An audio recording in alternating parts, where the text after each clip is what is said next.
Good afternoon, everyone. I want to welcome you. My name is Jonathan Schanzer. Welcome to the Dr. Bob Shillman conference room here at Foundation for Defense of Democracies. I want to welcome you to a discussion today on what has been happening in Turkey.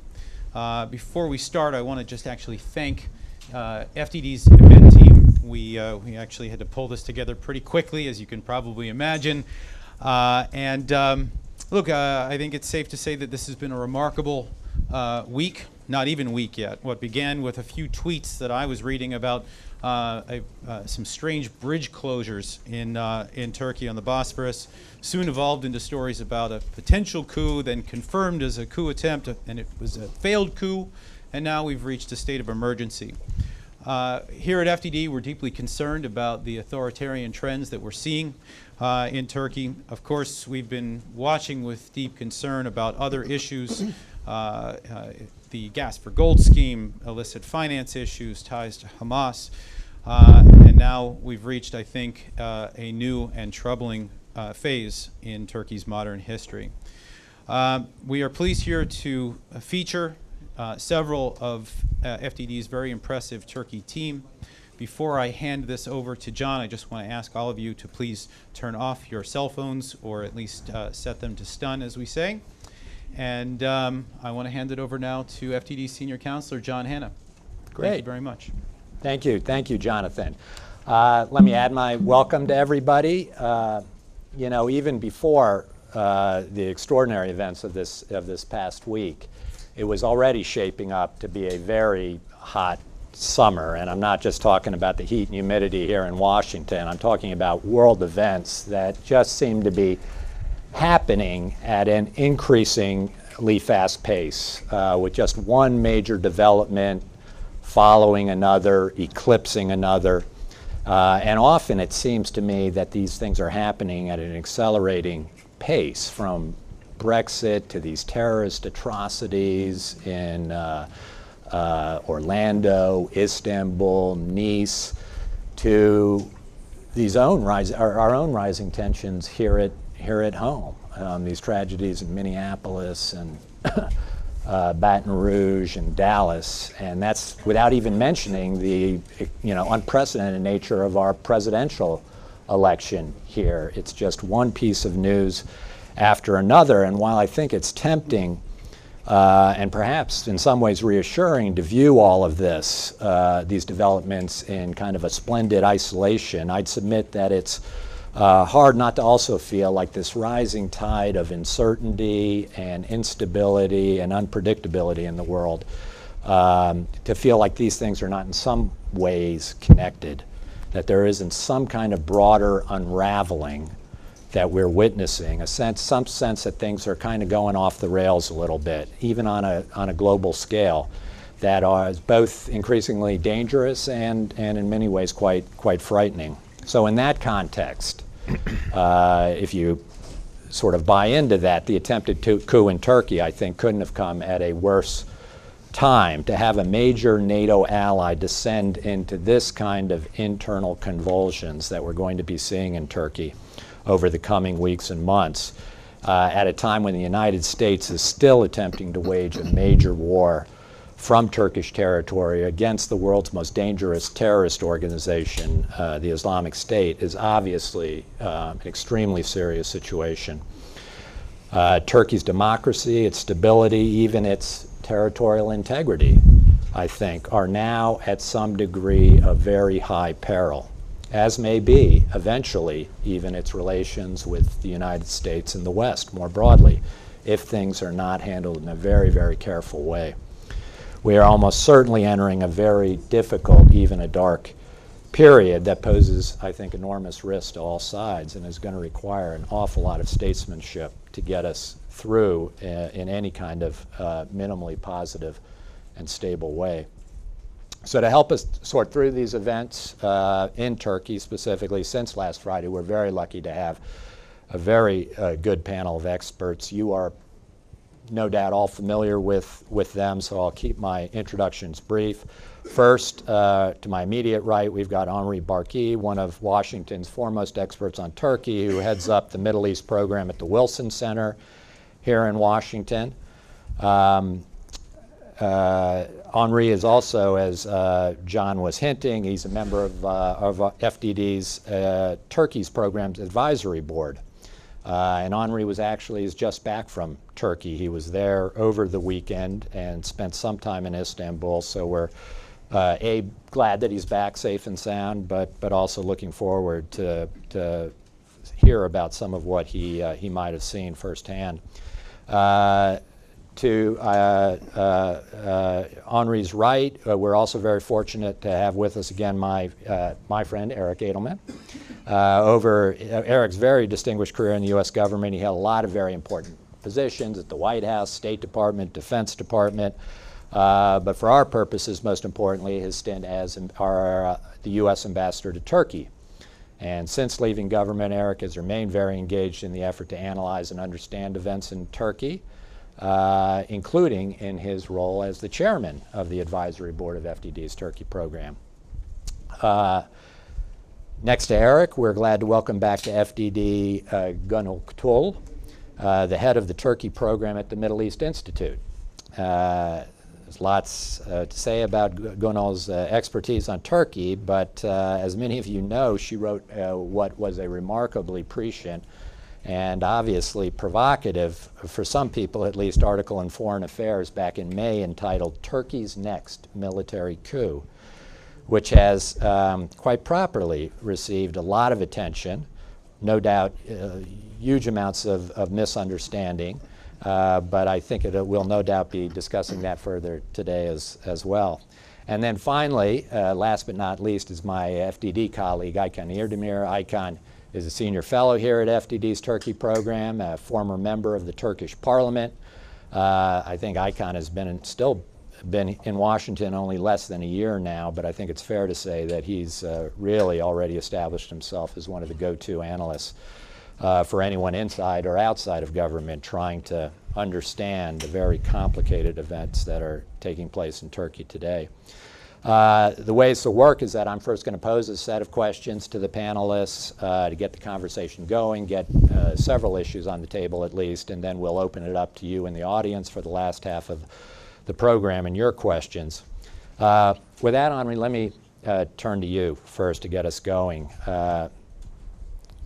You were there on Friday. You walked around a little bit in the aftermath of the coup. So any kind of color you can provide us about what, if anything, you were able to see or hear as all this was unfolding, I think would be interesting to the audience, but then put it into the context of what exactly happened last Friday and why it happened and where it's likely to go.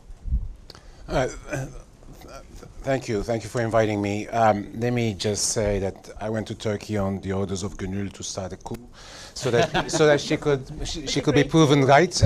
Don't forget, he all used to work at Lehigh University, which just happens to be in Pennsylvania, which is not a very far drive from you-know-who. So put it together. Well, you draw your own conclusion. He actually moved to Pennsylvania because I was there. But of course.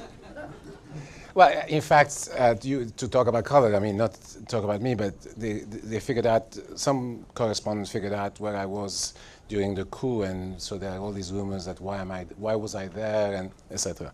Anyway, the night of the coup, actually, I was in Büyükada, which is one of the largest of the Princess Islands, and where I was running a workshop on Iran and its neighbors. And the workshop was to start the next day, and actually we worked through it. It actually went very well. But Büyükada is 45 minutes by ferry from the city. You don't have any cars there. So we heard the rumors, but nothing was really happening on the island. And the only thing at one point happened was that one of the few motorized vehicles on the island, the fire engines, all the fire engines of the island started to go around with their lights on. And but so the island was quiet. When I went to Istanbul and I walked around Taksim, I walked around all over the city. Taksim at night had all these demonstrators, big buses with large speakers and broadcasting Erdogan's speeches constantly, and people getting up and giving speeches. You had people walking around the streets essentially making sounds, making noises. You had motorcycle gangs, or what looked like motorcycle gangs, roaming around. But it wasn't a threatening environment. It wasn't. I mean, something was unusual. Something was unusual was going on, and clearly the government wanted people to be out on the streets non-stop. So you had this this commotion, so to say. I mean, in a way of showing support for it. But let me just say about the coup. I mean, clearly it came as a surprise to everybody except Gönül. But look, Turkey has to date has had 4 successful coups, if you count the 1997 one, and 2, what people forget, unsuccessful coups in 1962 and 1963. The 1962 and 63 coups were led by the same guy, and I'm not going to go into details why the same guy can do 2 coups in a row, but that's another story. But you've never had essentially a coup outside the hierarchy of the military. So in that sense, this coup was unusual, that it was done by, not by the hierarchy. And in fact, in past instances, in 1971, for instance, the coup attempt started with the more junior officers, and then when the senior generals found out about it, they decided, let's do it together, and let's maintain the unity of the military as an institution, and they did it. So this coup, in this sense, was actually quite different. The other way in which this coup was different is in the violence that was used. I've never seen, I mean, as I said, 4 successful, 2 unsuccessful coups. In the unsuccessful coups, in one of them, there was some casualties, mostly among the cadets of the military academies who were led by their officers to do the coup. But by and large, all these coup attempts were bloodless. This one was amazing. Not only a lot of people died, but most importantly, it was unusual in the sense they attacked the parliament, they bombed the parliament, they bombed civilians. This is actually will create another narrative now in Turkish society, and one of the reasons why you see such a vehement reaction by people to the coup, and it is precisely because of this violence. I mean, I think people are shocked by the violence. But the other important thing I would say about this coup is that we really know nothing about it. Everything, I would suggest that everything we read at the moment is, I don't know, hearsay. We don't know, all we know is that there were all these officers that were arrested.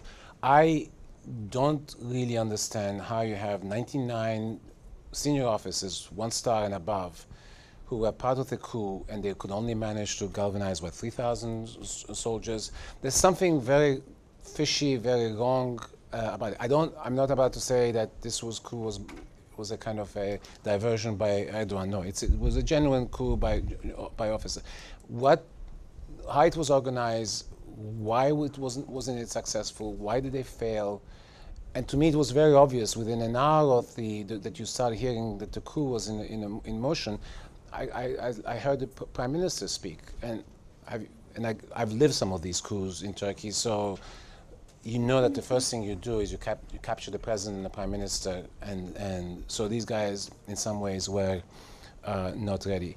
But so second thing is we really do not know, and it will take a very long time for people to figure it out, because the government has an incentive here to create its own narrative, and given how the press is in Turkey today, 80 to 90% controlled by Erdogan, it's going to be very difficult to get the real story out. But eventually, it will start coming out. Third point I would want to make, and my final point, is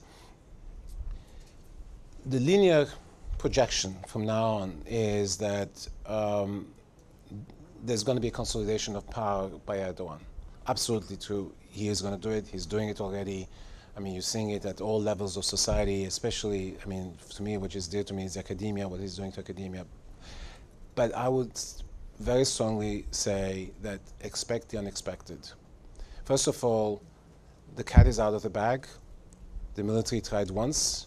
I think you will see that the government is going to try to really suppress the military, because I don't think Erdogan will ever trust an officer when he sees one. And two, there are all kinds of other repercussions that are going to make themselves felt, from the economy to the Kurdish question to parliamentary relations, and I can speak much more effectively about that, which we do not know what how this eventually will develop, and what kind of impact it will have on the administration, on government. So this consolidation that we will see now may be ephemeral. Great, thank you. Gönül, can I just skip to you and ask you to build on what Henri has said, but to talk a bit about your article and just provide some context of what it is you saw that was happening, what alerted you to think that this might the new relationship between Erdogan and the military, the war in the southeast, could be empowering the military to begin thinking again about something like this. And if you could just expand on that a bit and put it into context. Actually, that article was meant to contribute to the debate, especially here in DC. We've been hearing and reading about these articles, and there were two camps before the coup. One camp saying that institutionally the military was not capable of staging a coup because it's been emasculated, and Erdogan was fully in control of the military, so it was not going to happen. And then there was another camp saying that, well, the military coup is imminent. So I was arguing in that article was, first, military was institutionally capable of staging another coup, and it was one of the very few institutions in Turkey that was not fully controlled by Erdogan. And it held considerable institutional autonomy, in the sense that the military still had the final say over its budget, over its personnel management. And if you look at military education, Kemalism is still the main ideology. So Kemalism is still strong within the military. But on the other hand, I argue that this is different. The military might be institutionally capable, but it would be very risky for the military to intervene against a government that had the backing of almost 50% of the population. So that's why, and also the military is at a time when it's trying to rebuild its image.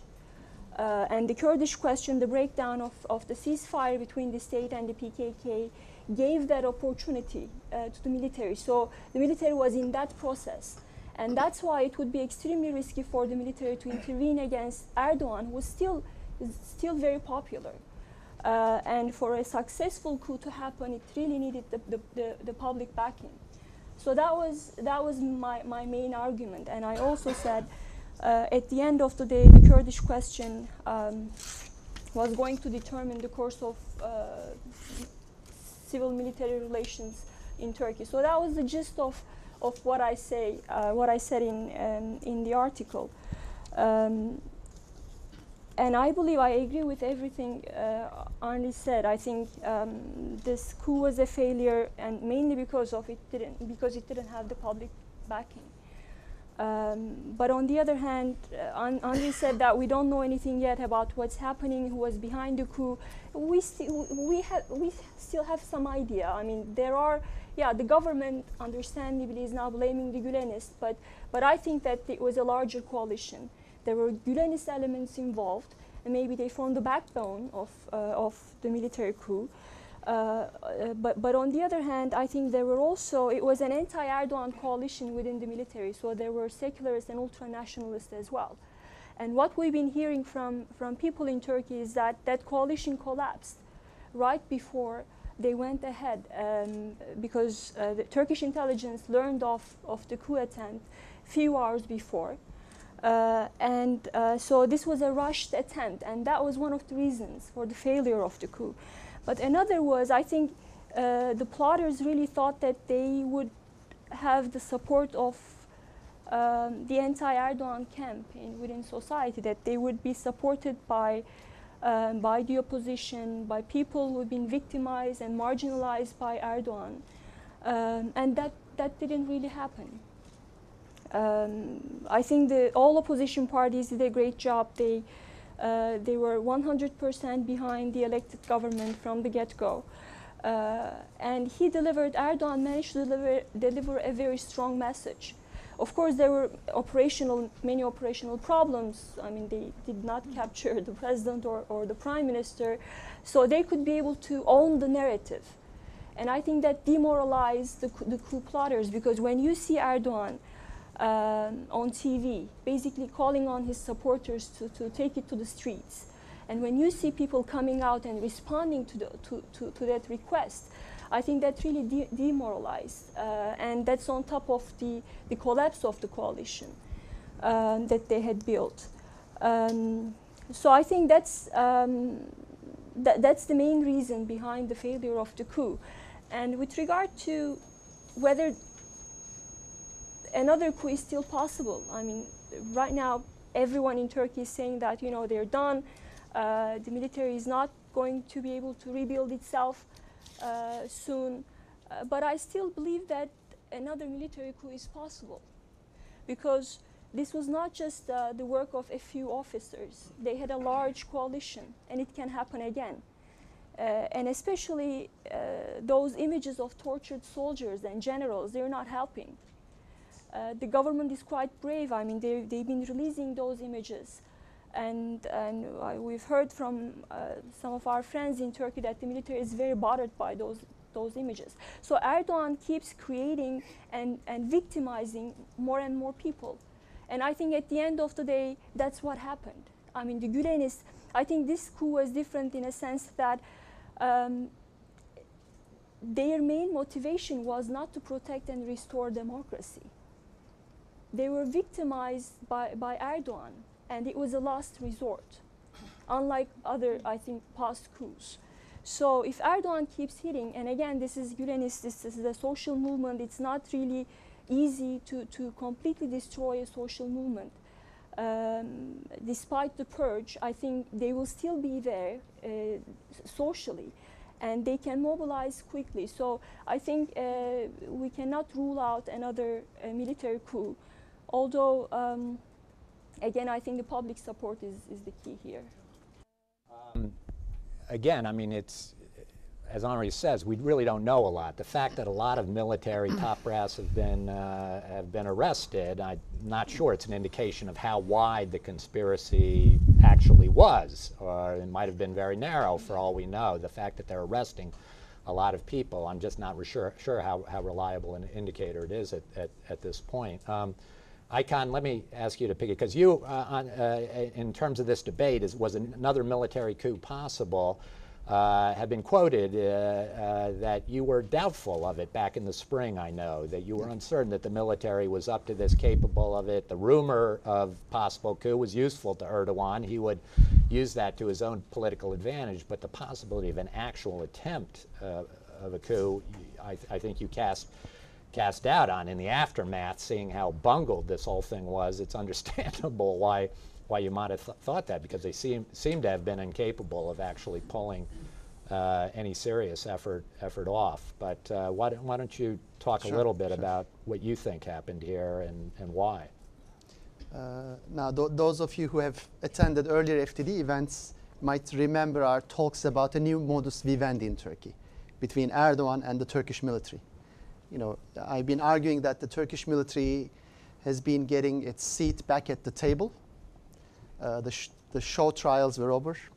All officers, including those framed and those who were guilty, have been released, which kind of reinstated the military's reputation. With the escalation of the Kurdish conflict, the military was again at the forefront of, let's say, dictating policy. That is a hardline policy on the Kurdish issue. So this was my first reasoning. I thought, now that the things seem to be working in accordance with the military's wishes, now that there's a modus vivendi, this negates the need for a coup d'etat, because the military was already getting powerful. The second logic I had was, I mistakenly assumed that Turkey's officers were at least to some degree aware of the social and political realities. and I was clearly wrong. As Soner Çağatay at the Washington Institute says, they attempted a digital coup an analog coup in a digital age. Meaning this was a group of officers who were completely out of touch with mass communication technologies, with public sentiment, with political realities, and so on and so forth. And so I think those were the factors which led me back in April to very forcefully say that a coup d'etat is completely out of question, and saying that the rumors actually helped the AKP and Erdogan to alleviate democratic and legitimacy deficits. So I thought the reason the Turkish media, the pro-government media, dwelled so much on coup d'etat rumors was that it really helped AKP's deficit. Now, of course, one might speculate, what does an actual failed coup attempt does to AKP and Erdogan's legitimacy and democracy deficit?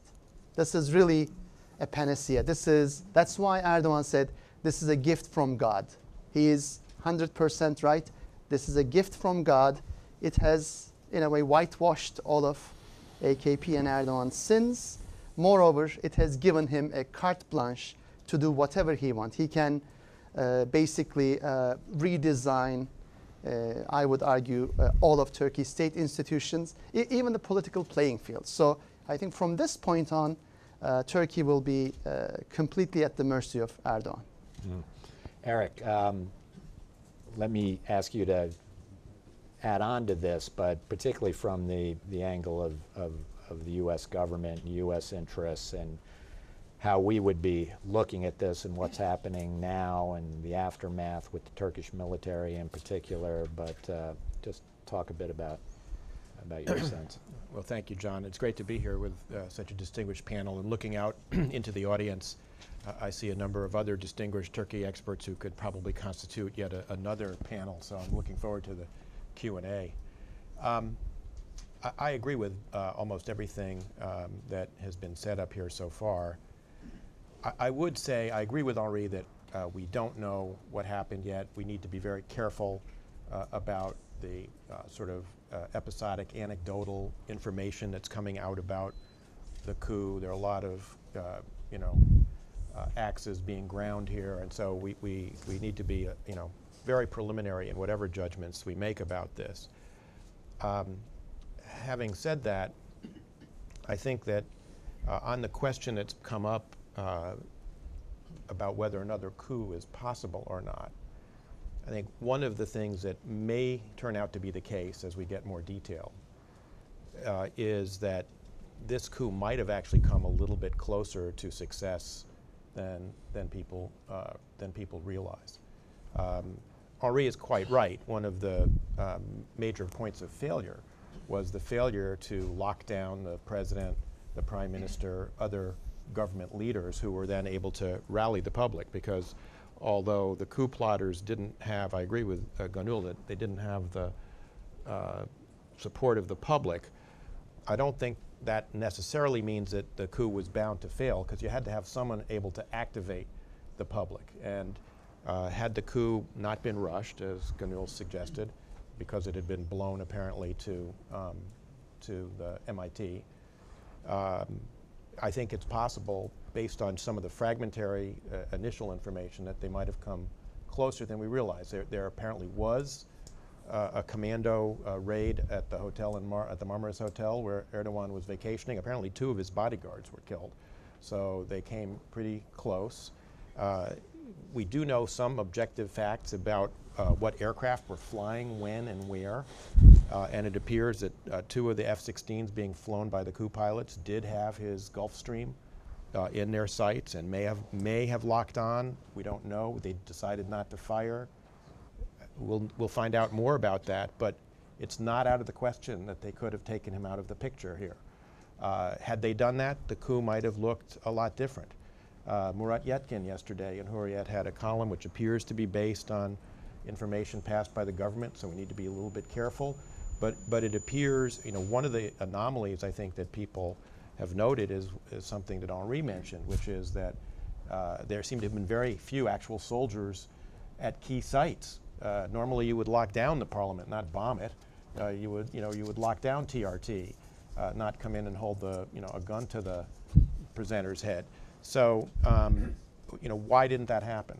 Well, one potential possibility to explain it is what Murat said in his column yesterday, which is they did have transport aircraft down at Şırnak ready to bring about 6,000 gendarmes up to do precisely those missions that were, because MIT got wind of it and the government spread word, the governor in Şırnak blocked the runways with fire trucks and other vehicles that made it impossible for the aircraft to take off.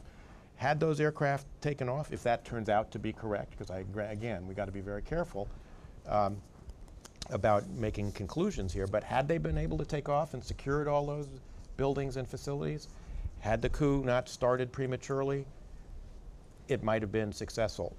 Some of what we will learn as the facts come out will help us understand better, I think, whether the lesson that the remaining folks in the military learn is they came close, next time we got to do it better, or it's too hard to do, we shouldn't even try it again. And I don't think we know the answer to that yet. The other thing I think we can say, however, with some certainty is, even though we don't know exactly who was tied to what, and I agree that the 118 plus officers so far detained, which by the way is 1/3 of the Turkish General Officer Corps, not insignificant, that may not be in fact people who are all involved in the coup plot. But what I think we can say clearly is that the same divisions and polarization that we see in Turkish society writ large are reflected in the military. And you had elements of the Air Force both supporting the coup and fighting the coup, shooting down folks with the coup. Same with Special Forces, same with some of the armored divisions, same with the gendarme. So there are very, very deep, deep divisions in this military. And that is not without consequence to the United States, because this is a military already badly damaged by the leadership churn at the top because of the Balyoz and Cage conspiracy trials over the last decade. Even though they've all been released, as I think Aykan mentioned, the damage to the institution is still, quite strong. In terms of capability, I've heard anecdotally that there are, because of the Air Force's apparent role in the coup plot, that Turkey at this moment lacks sufficient pilots to be able to man all of its F-16s, for instance. Pilots trained and capable of doing it. If that's true, that's a significant fact in terms of our ability to work with Turkey as a partner in the campaign against ISIL. And then, of course, the big question that looms over all of that is the demand that we produce Fethullah Gülen, with an implication that if we don't, cooperation with the United States, including access to Incirlik and other bases that we're operating out of, might be suspended. David Ignatius had a column in the Post yesterday suggesting this could become a very big crisis in U.S.-Turkish relations. I agree with him. I also think that for the United States, the position that's been taken by Secretary Kerry and Ambassador Bass is quite correct, which is even though rule of law is clearly not being observed in Turkey as they go through their coup investigation, it has to be here as we go through ours. They've now apparently given a formal request for extradition, and that needs to just go through the legal process with the Department of Justice, trying to make a determination about whether or not the evidentiary bar for extradition is being met. And I would submit that the bar needs to be set extremely high, because we've just come out of a period of time in Turkey where you've had several major conspiracy trials where it's pretty clear, and the government seems to admit it itself, that the evidence was fabricated and forged in some cases. So this is going to be something that has to be looked at with great care, and has to be treated, I think, appropriately. And it may very well be that we will not be in a position that there won't be evidence that will, convince officers in the Department of Justice. And my view would be that he doesn't get extradited, and whatever the consequences are the consequences. Eric, can I just quickly follow up on, there's been this question of, was there an intelligence failure here on the part, obviously there were a lot of people that didn't know about the coup, including the targets of the coup, but the U.S. government seems to have been caught quite by surprise. You were our ambassador to Turkey, you've run an embassy there with a political section that's in contact with people, you've been at the Pentagon at the highest levels, working closely with the Turkish military. How would you characterize this kind of, would you be upset that you didn't, nobody gave you an alert that this was coming, or is this totally understandable? You should probably direct that question to John Bass, John. Would you have known if you were ambassador? No, I suspect I wouldn't, and the reason is, first of all, as you say, as best we can tell now, again, everything needs to be regarded as a preliminary conclusion at this point. As best we can tell now, and people up here will correct me if I'm wrong, MIT became aware of this at about 4 o'clock in the afternoon. There is a question that I don't have an answer to, which is why did Erdogan's protective detail and his party in Marmaris only find out about this at 8 p.m.? That is something that someone is going to have to explain at some point in time. But given the fact that that the government itself in Turkey had difficulty noticing this, the fact that we missed it is not all that surprising. Some people have asked me since last Friday, how is this possible, given the very incredibly close working relationship that we have between the two militaries? The reality is our military has been, our military-to-military contacts have been extremely fraught ever since 2003 for a variety of reasons. The failed March 1st vote in the Turkish Grand National Assembly about the 4th Infantry Division going into Turkey. Into Iraq. I'm sorry, into Iraq, through Turkey. Through Turkey into Iraq, yeah. The takedown of some Turkish Special Forces guys in Kirkuk by the 173rd Airborne.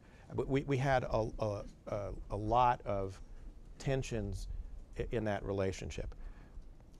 If you are a secularist military officer, you are likely to believe, in my experience, that the AKP government is a government that somehow the United States imposed on Turkey as a kind of vast social science experiment in trying to create a moderate Muslim regime in the region. The last person in the world you would tell that you were planning to launch a coup against the government would be the United States. So it doesn't surprise me that this was something that we were blind to. Others may disagree, but that's my view of it. Henri, let's talk about the Gülenist and this whole angle on that. It's a bit confusing because the entire history of this relationship between the military and Gülenist, at least the people kind of not deeply involved in studying the Gülenist movement, was that there's always been real frictions, that these guys have been, even more than Erdogan in the military, the Gülenists in the military may have been at odds, and the Gülenists played such an essential role in these various show trials that occurred in 2008 and afterwards. Is it plausible to you now, believing what the government is saying about the extent of the Gülenist reach into not only the military, but more broadly in Turkish society, but in the military in particular? Does it ring true to you at first blush? Look, this is a very interesting question. Let me just answer it in the following sense. There was a great, enormous presence of Gülenists in the Turkish bureaucracy, especially in the judiciary, especially in the police. And what I hear and I read is people say that the Gülenists infiltrated the state. They did not. They were invited in by Erdogan when he came to power because he needed the cadres to run the government. He did not have them, and the Gülenists had them. So the Gülenists took advantage and infiltrated. Here I am going saying something.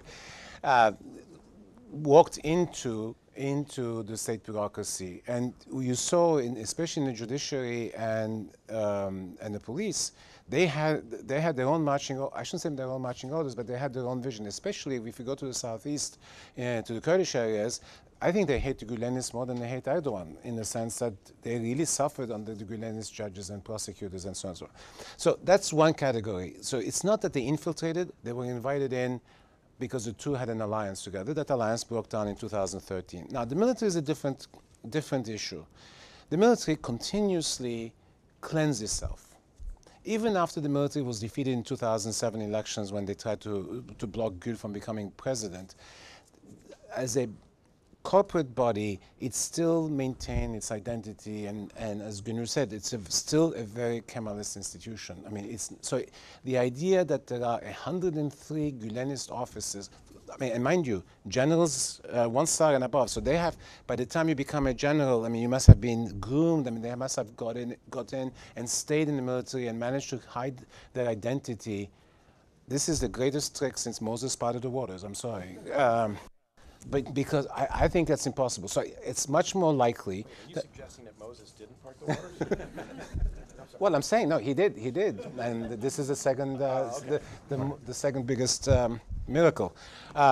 So what I'm saying is that what I think is there may have been some 1 or 2 or 3, 5, I don't know how many Gülenists, but it is much more, as Gönül said, a coalition of Kemalists, opportunists, and probably people who realized they were going to be cashiered out come August and kind of threw caution into the wind and decided to go along with it.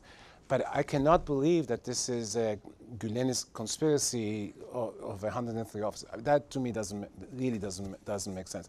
That there may have been a few, maybe. John, can I just, so our colleague Svante Cornell, I think, has a very good formulation for this, which is that the coup was essentially 2 different coalitions. One coalition was a coalition of military officers with Erdogan and the government whose hatred of Gülen outweighed their distaste for Erdogan and AKP. The other coalition was a coalition of extremist officers, some opportunists, and those whose hatred for AKP outweighed their unhappiness and distaste for what the Gülenists had done. And I think that's a fair characterization. I would say, though, to Henri's point, I agree with what he said, and it's worth speculating, by the way, about what this mass hollowing out of the state institutions is going to mean. I mean, Henri's quite right. The Gülenists were invited in because they had a cadre of educated people who could help manage the state when AKP did not have that in 2002. I defer to others on the panel as to whether they have it today and can now fill these 50,000 or so positions that are being vacated. I don't know, and I have some skepticism about it. But in terms of the penetration of the military by Gülen, the Gülenists, and I do think we, by the way, also need to maintain a distinction between Gülen and the Gülenists. It's not completely clear whether he personally approves and orders everything that happens in the name of the movement. But to the degree that the military was penetrated, and we have some evidence that it was, certainly the materials that were exfiltrated out of TGS that became the basis, albeit in a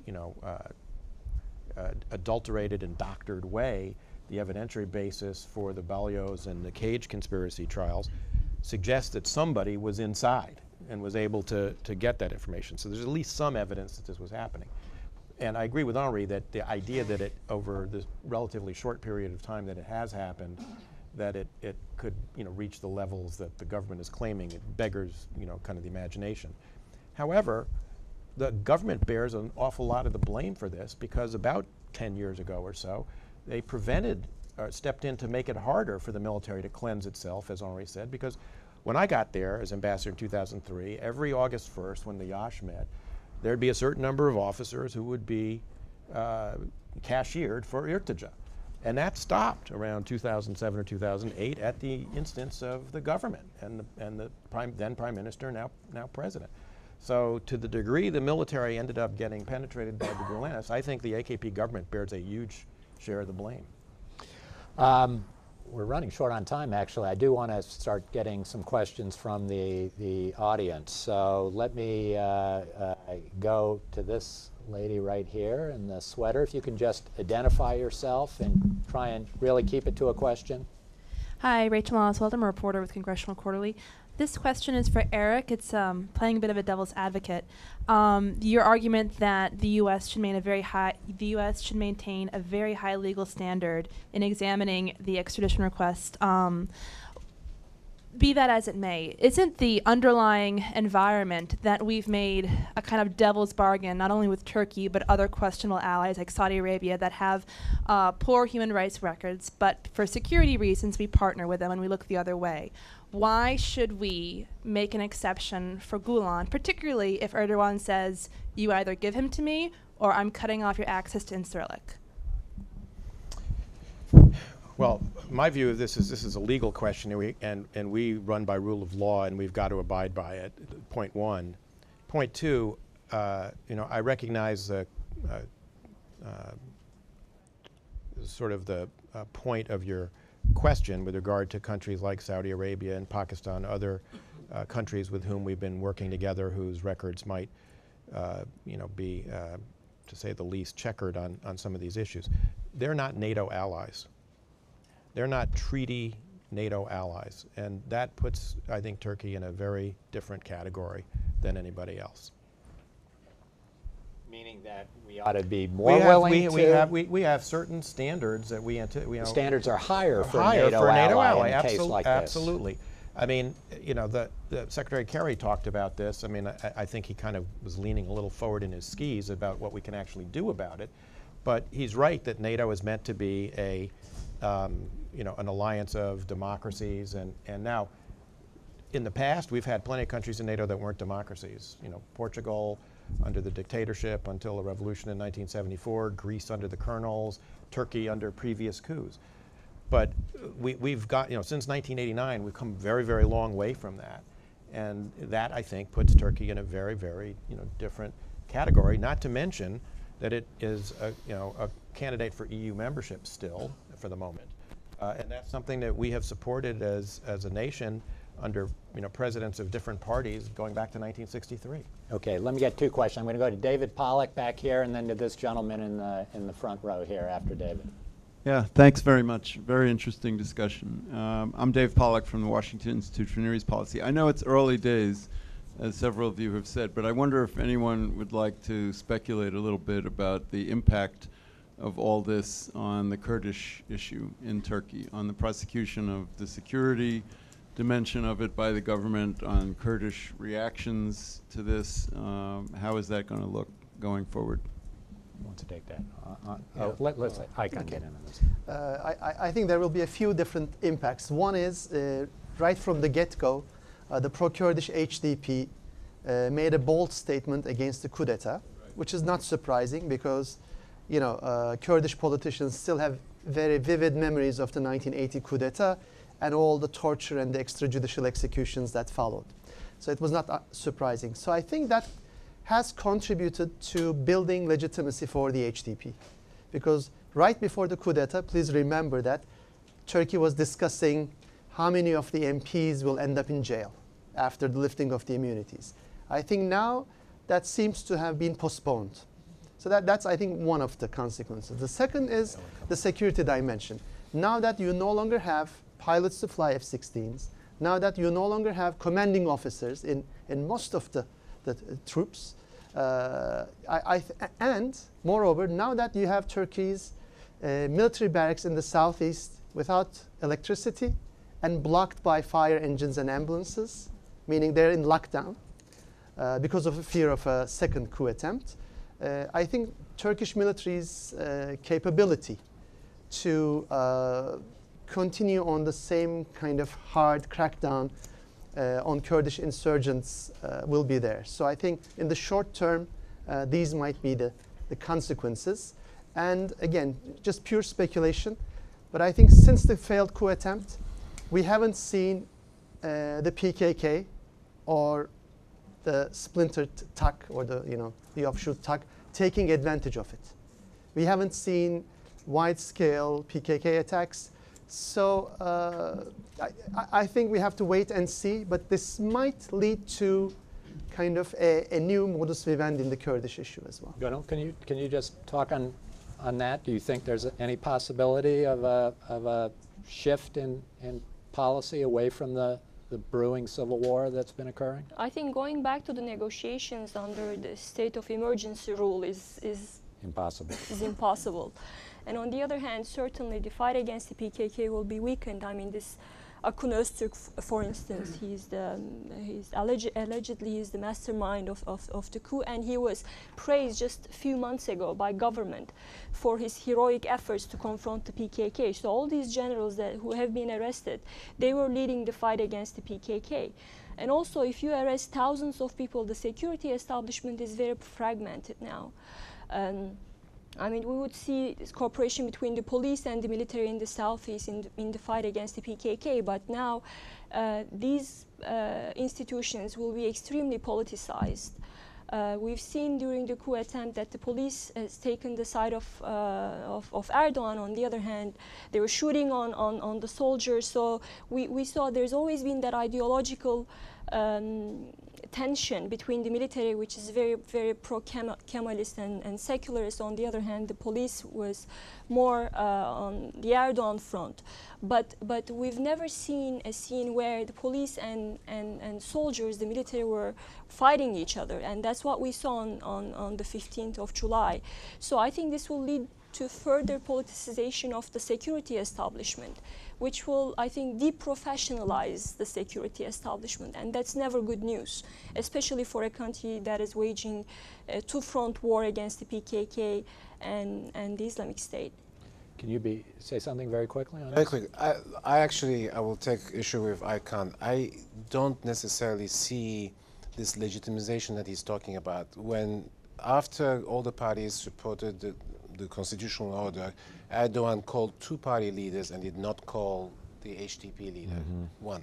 Two, when you talked, I mean, one of the things I heard when I was there is that the HDP folks were complaining about the fact that they were not getting the message out because the Turkish press was not reporting them. Right? So if you are going to talk about legitimization, you need your message to come across. And I think the large majority of the Turkish public has no idea where HDP stands on this because, you look at the newspapers, nobody's talking about them. And Henri, weren't there also a couple of HDP offices in the southeast that were sacked by some of the groups that were coming out in the street on Saturday and Sunday? I saw reports of that. I don't know, but also, look, arrests are continuing. I mean, today they've been arresting Kurdish journalists non-stop now. So I am not necessarily sure. Erdogan has to make a decision. I mean, he can turn around and say, okay, we'll go back to the peace process, but we will see what happens now with the court cases against those. So I'm not that sanguine about. And state of emergency would also strengthen your point because state of emergency under Erdogan doesn't mean anything. He does. I mean, he will do whatever he wants to do. No, that CHP and HDP voted against the state of emergency bill just 2 hours ago, and MHP and AKP voted in favor of it. It further. Yeah, right. I think, divides one thing that we haven't talked, I mean, there are implications for the Kurdish issue. These guys are in something of a terrorist war as well. I mean, Turkey has been under assault by both ISIS and factions of the PKK, and how this now affects the ability to actually preserve some measure of stability in the counterterrorism fight is also in question. I want to get a couple of more questions. This gentleman and then the gentleman behind him. I'm Mehmet Yüksel, HDP representative to United States. If you want, I can do a comment on this. No, no comments. We need questions. No, okay.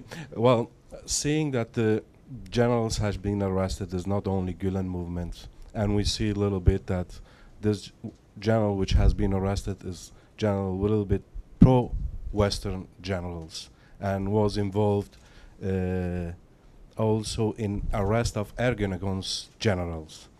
So how do you see this? How this will impact United States relation with the new situation? Because probably Ergenekon thinks that United States through Fethullah Gülen, they did the operation 5 years ago against them.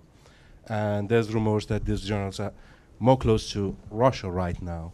And the relation with Russia, how will go, and with the United States. Okay, can you pass it to the gentleman right behind you? Quick question. Given the situation right now within the military, there is a major loss of morale, esprit de corps, cohesion. The military will try its best to portray this as a Gülenist-only coup in order to recoup its Kemalist identity. And before the coup, already Erdogan had a good alliance with the Kemalists with the military because of the fight with the PKK. So right now, I think there will be an even stronger Kemalist AKP coalition. And to me, this sounds like a more autocratic Turkey on the Kurdish question, on civil liberties, on freedom of expression. So we are in a state of emergency. There will be even more arrests. And if this continues, not just for 3 months, but for 6 months, for a year, and Turkey becomes even more autocratic than it was under Erdogan, what will be the reaction of the United States? What will be the reaction of what is left of the Obama administration and potentially Hillary Clinton or President Trump? Good. And can you just pass it right next to you? John, We'll fit one more in. And John Sidelides with Trilogy Advisors. I actually want to build on Omer's question and ask, in a national security framework, given that there may be severe problems in Turkey's relationship with the United States and with NATO, to what extent are these relationships exploitable by Russia? And is there a possibility of a Russia-Turkey entente if things go very south between the U.S. and Turkey? Good. Let me ask Eric to kick us off on any of these questions. They all kind of revolve around how the U.S. is going to fare and at the at military this and what we need to be worried about. So these are all good points that have been made. First, to build on something Gönül said earlier, I think what's very predictable now is if you look at a map of Turkey and see the number of places where commanders have been relieved of their command, it's like across the entire country. As I think it was Aykan who said, you've got a kind of leaderless military right now.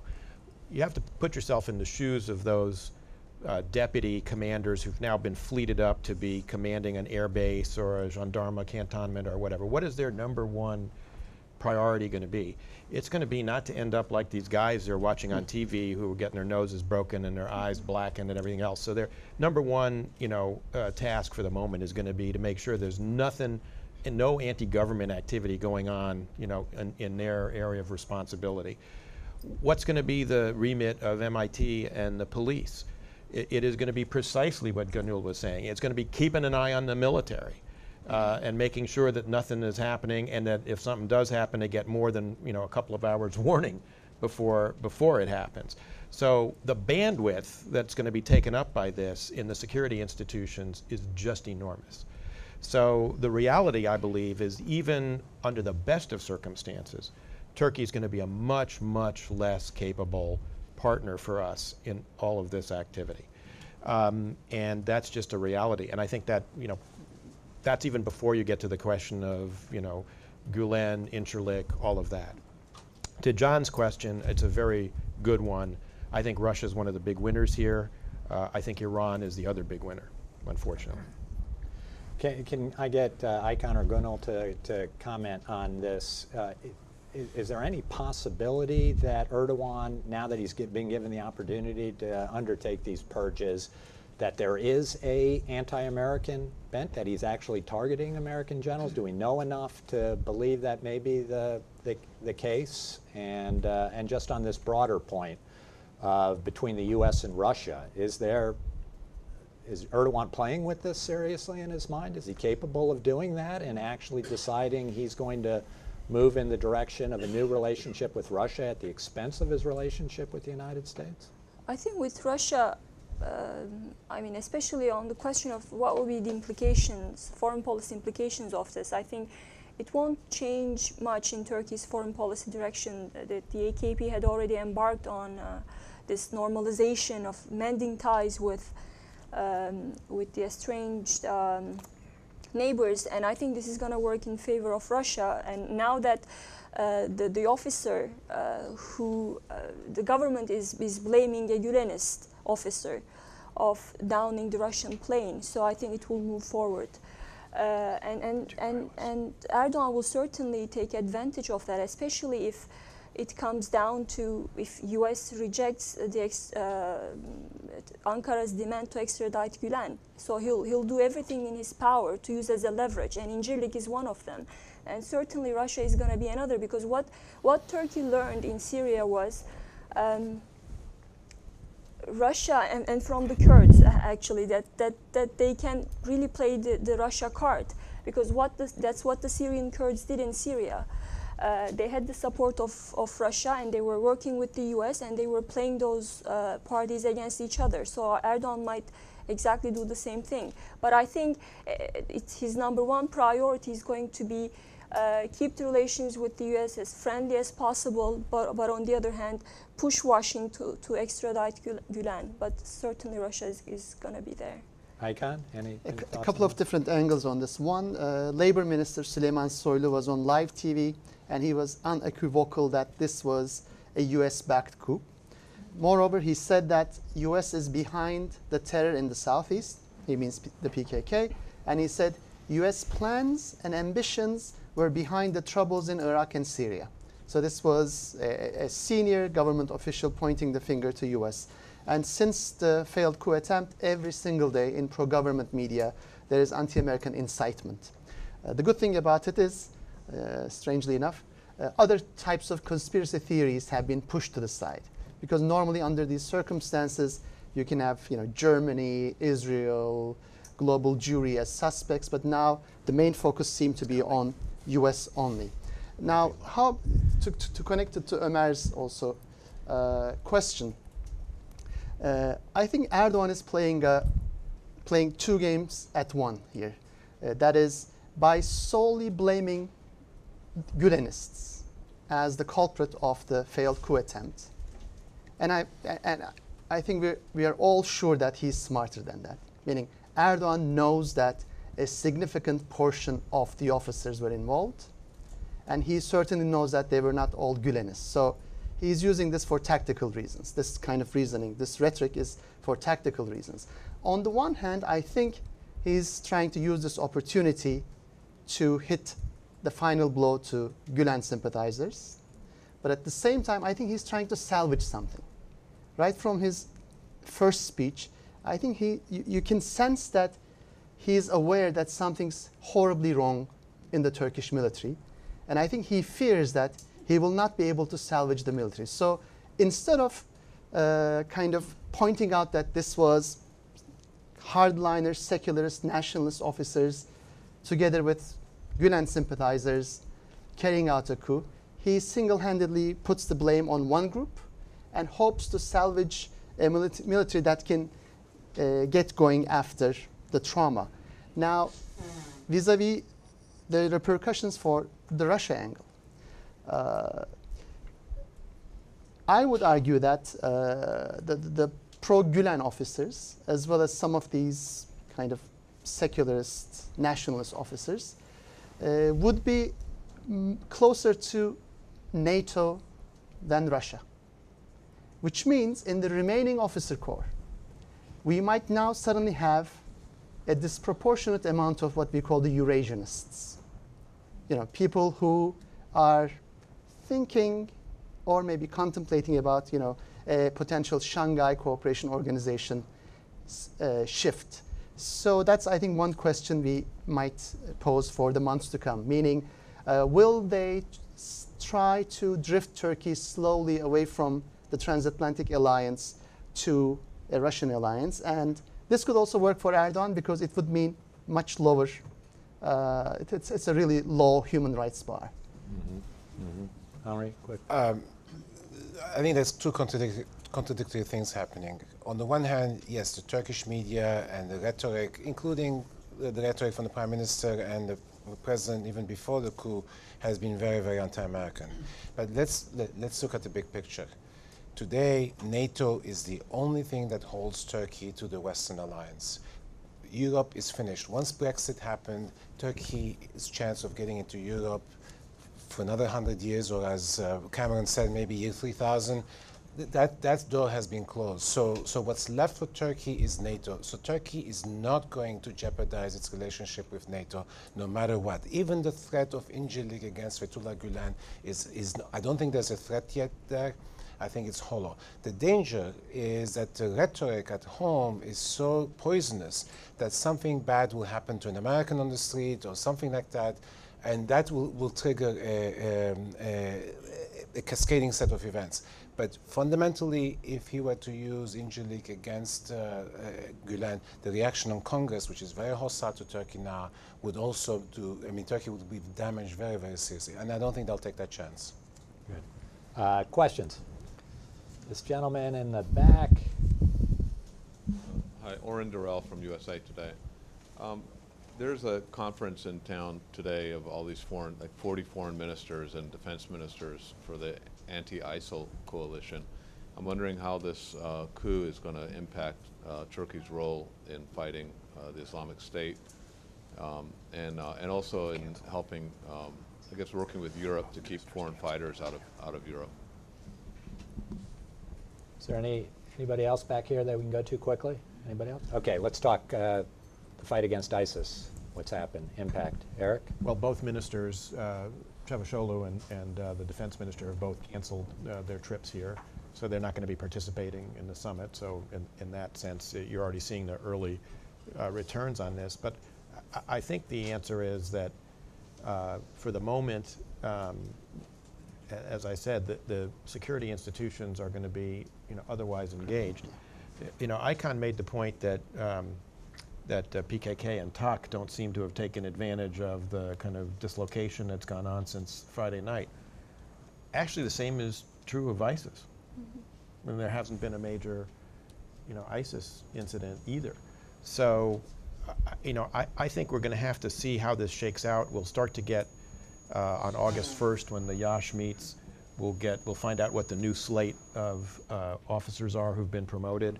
We'll also get some sense of what the new leadership is likely to look like down the road, because these things are set up years in advance in terms of people moving into command positions that groom them for senior leadership in the TGS and in the services later.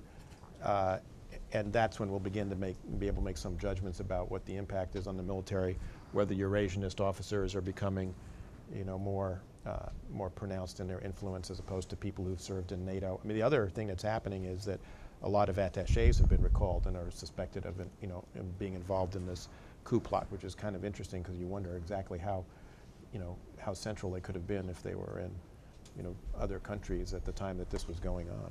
How about the impact? We had this report yesterday of French intelligence suggesting that there still may be up to 100 foreign fighters flowing through Turkey on a weekly basis, and who knows what's going back to Europe. What about the relationship with Europe, the refugee flows, the flow of foreign fighters? Should we just assume they're going to be less capable even than they have been, or I think can we hope for the best?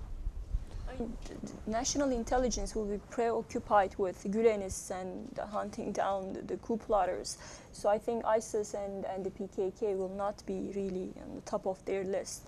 And also what we talked about, the security, the weakening of the security establishment is going to deal a huge blow to the fight against ISIS. And also another factor that might complicate Turkey's fight against ISIS could be Turkey-US relations. Because, Henri said that Turkey will not use Incirlik air base because NATO membership is important. I agree with that, but on the other hand, Ömer Taşpınar yesterday at Brookings, he said that this is 9/11 of Turkey. So Gülen deal is a huge deal for Turkey, and that's why it's an existential problem. So that's why it's going to use every leverage that it has at the moment, and Incirlik is one of them. And also Turkey will certainly threaten the cooperation. This whole, if the U.S. rejects Turkey's demand, I think it will really impact the cooperation between U.S. and Turkey against the Islamic State. Can I just go down the line? If you all had the ear of President Obama right now and could suggest what are the 2-3 things that the United States needs to be doing with Turkey to try and manage this relationship for the next 6 months, what would you advise them? Aykan? Okay, let me start.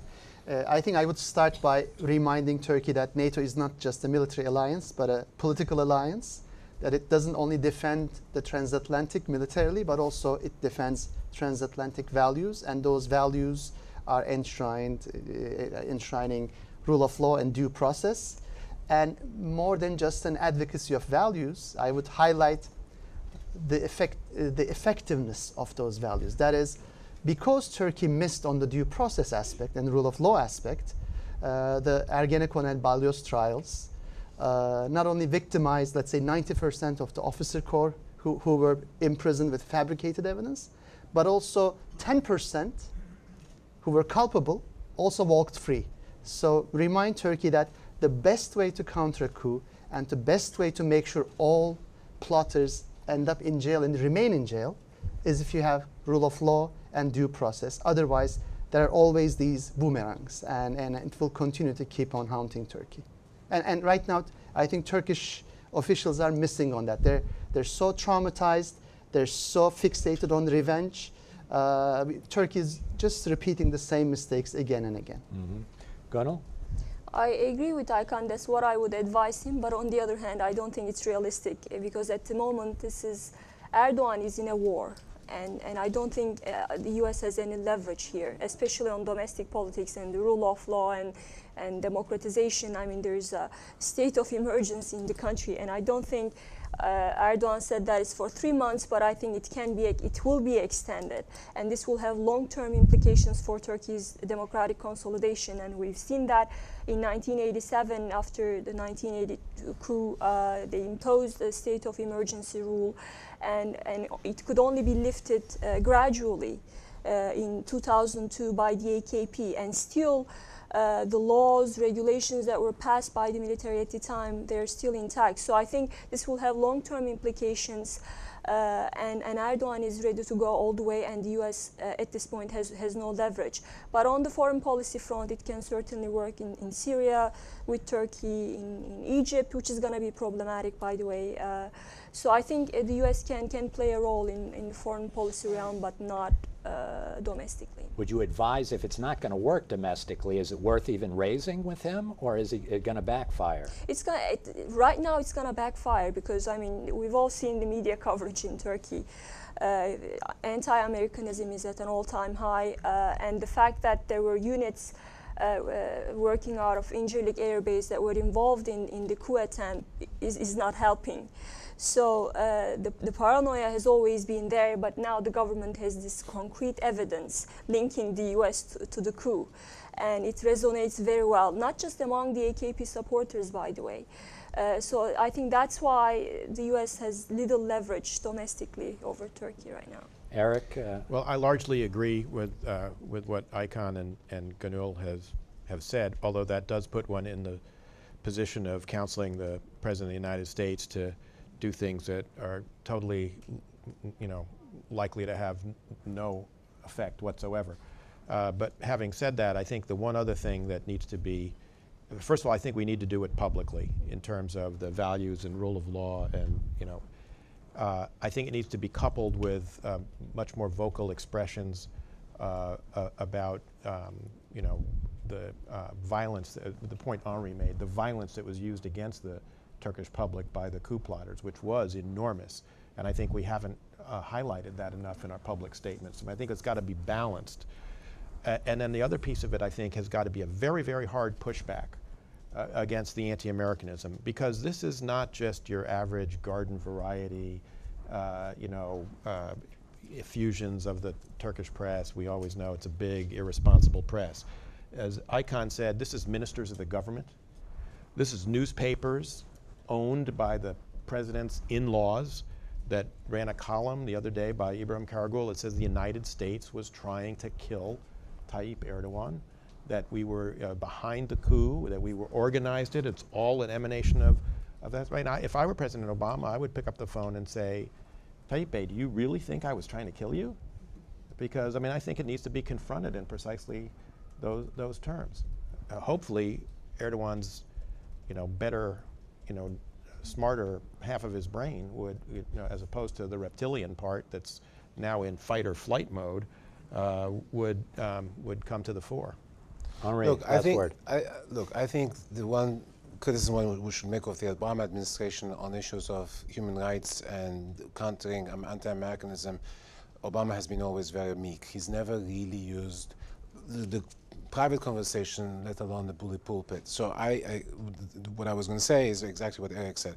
We first tell Erdogan that he has to come out himself and give a speech and talk about the American relationship. Every conversation we have, or every press briefing we have, we talk about the importance of Turkey and the NATO alliance and all. We have this formulaic thing.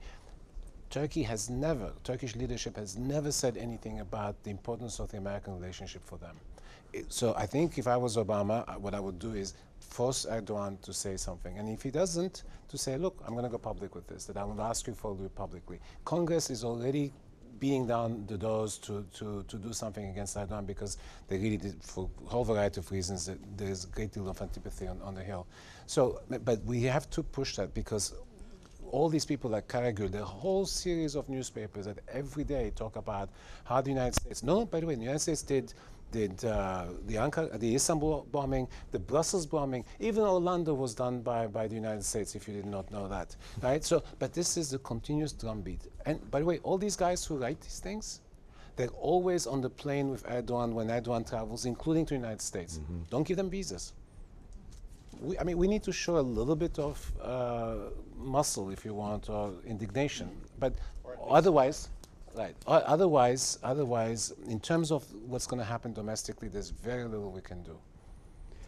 Let me just do a couple of rapid-fire questions, just sort of yes or no answers. I know that's unfair, but that's too bad. A year from now, will Gulen still be sitting quietly in Pennsylvania, or do you think he'll be in a court in Eric? Yes. In Pennsylvania? Yes. No. You think you will send him back? No, I think he'll be deported to a third country. To a third country? Aykan? God knows. God knows. Oh, no. Cop out. Panama took the Shah, which is the last time we were subjected to this. And then finally, will the United States still be flying combat missions against ISIS and others inside of at Incirlik a year from now? Yes, but at much lower frequency. Yes. I agree with Aykan. For different reasons, yes, because ISIS will be defeated by then. Inshallah. From your, inshallah. From okay, everybody, that's it. Unfortunately, we're out of time. Please join me in thanking this wonderful panel. Wonderful